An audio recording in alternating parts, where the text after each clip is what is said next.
Što ga drugom činiš, sebi činiš. Bila je nekakva zla i opaka žena udovica, pa se preudala i dva svoja sina od prvog muža povede kod potonjega, kod kojega nađe sina i kćer od prve žene.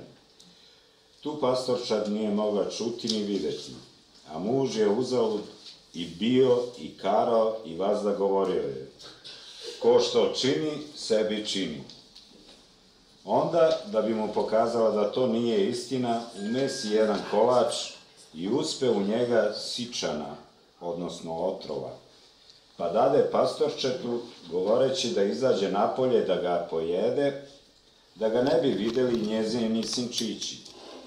Dete željno, a gladno uzme kolač pa pobeže. No, kad ga vide s kolačem njezina dva sina, potrče za njim, te mu otmu onaj kolač i pojede. Malo posle počnu se premetati od muke i stanu plakati, a plakaše i ono pastorče za kolačem.